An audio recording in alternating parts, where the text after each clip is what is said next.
بسم اللہ الرحمن الرحیم وَإِذَا مَرِضْتُ فَهُوَ يَشْفِينِ۔ میرے عزیز دوستو، انسان کی جسم کے لیے آرام کے لیے نیند کا آنا بہت ضروری ہے، اور جب تک انسان نیند نہ کرے نا، اس کا جسم بے سکون بے قرار رہتا ہے، اور اس کی وجہ سے وہ ذہنی ایک بہت بڑی پریشانی کے اندر رہتا ہے اس وقت۔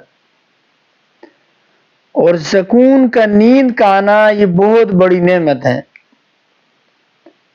جب تک سکون کی نیند نہ آئے، دماغ کے اندر ایک ذہنی ٹینشن، کوئی بات بیٹھ جائے اور پھر نیند نہ آئے، اس کے لیے یہ بہت بڑی اس کے لیے ایک پریشانی کا باعث بن سکتا ہے، اور اس سے اس کی صحت دن بدن خراب ہوتی ہے، بگڑتی ہے، وہ کوئی کام نہیں کر سکتا۔ پھر اس کے لیے میں ایک ایسا مجرب عمل وظیفہ لے کے آیا ہوں کہ وہ روزانہ رات کو سونے کے وقت کوشش کرے وضو کر کے سوئے، اور پھر اس آیت مبارکہ کی تلاوت کرے۔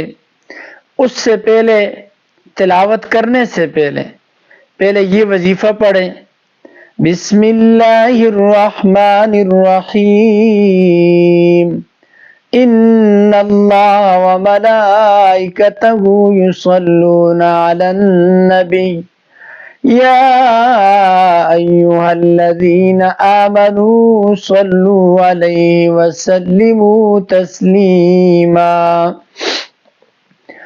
اس کے بعد درود پاک پڑھے، کوئی بھی درود پڑھے، درود ابراہیمی پڑھے، کوئی مختصر سے درود 3 دفعہ پڑھیں، لیکن یہ کلمات لازماً ساتھ پڑھیں۔ اس کے بعد درود ابراہیمی پڑھنے کے بعد 3 یا 7 مرتبہ ہی آیت کریمہ کی تلاوت کریں: بسم اللہ الرحمن الرحیم،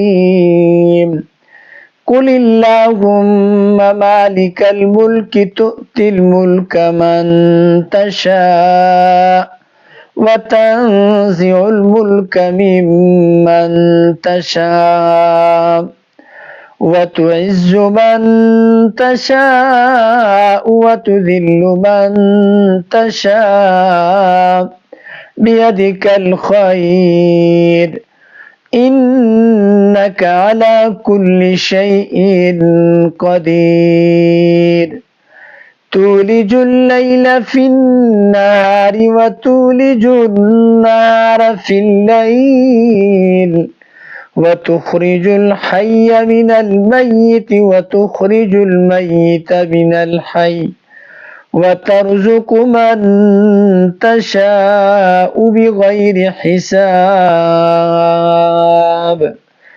اس آیات مبارکہ کو، بڑے مشہور آیت ہیں، سورہ آل عمران کی آیت ہیں، اس آیات مبارکہ کو آپ 7 دفعہ یا 11 دفعہ پڑھ کر، اول آخر درود ابراہیمی پڑھ کر، اور اس عمل کو کر کے سوئیں۔ اللہ کے فضل و کرم سے انشاءاللہ بہت ہی سکون کی نیند آئے گی۔ اللہ ہمارا حامی و ناصر ہو۔ السلام علیکم ورحمۃ اللہ وبرکاتہ۔